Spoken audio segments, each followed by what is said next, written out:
The story takes place over the course of 25 years. It's, there are parts that are directly after MK9. There are parts that are 5 years, 10 years, 15 years, 25 years ahead. And we kind of jump around, but most of it takes place in the far future, which is the 25 years ahead. Mortal Kombat 9 had a really good reception to its story mode, the various chapters that you would follow each character.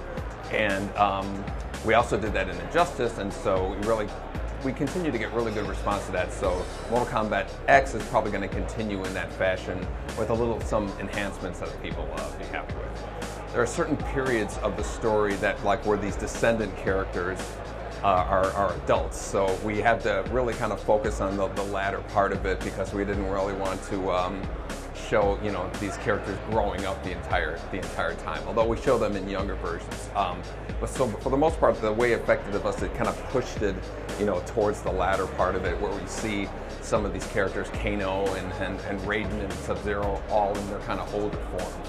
The characters like Cassie Cage is kind of a descendant of Johnny Cage and Sonya, and so we thought that showing them as fightable characters was probably the most interesting, so people can actually play as them, and so that means they're adults, which kind of pushes us into the latter part of the story. I think one of the most interesting thing about these descendant characters is seeing them interact with their elder relatives, and so there's cousins and sons and daughters and all that stuff that we're going to be introducing, but to me the most interesting thing is seeing them interact with the characters that everybody knows. We haven't determined the final DLC characters in the game. Rain was a DLC character in MK9, so the only thing I would say to that is his chances would be less likely, and because we want to do as much new stuff as possible in Mortal Kombat X. There currently isn't a Mortal Kombat versus project in the works. There's a nostalgia side of me that would love to see a Mortal Kombat versus Street Fighter if we were allowed to make an M-rated game. I think that people might there's a novelty to that, but the chances of that happening are pretty low. It's a possibility, but not a probability.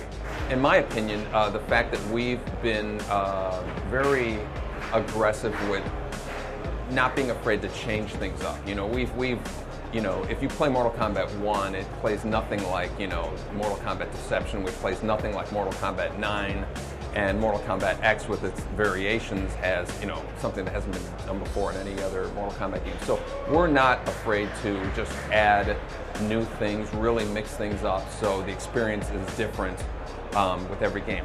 Unfortunately, some other fighting franchises have repeated the same thing, but with a prettier skin, and they've just kind of faded off into obscurity. And that's something that we've really tried not to do, is to just put the same game. Mortal Kombat X isn't MK9 with prettier graphics. It's a whole new kind of fighting system. For people who are familiar with Mortal Kombat, we first had the fatality, and then we added a babality, and we added friendship moves and brutality moves and all these crazy things over the years, and we are going to be reinstating an ality.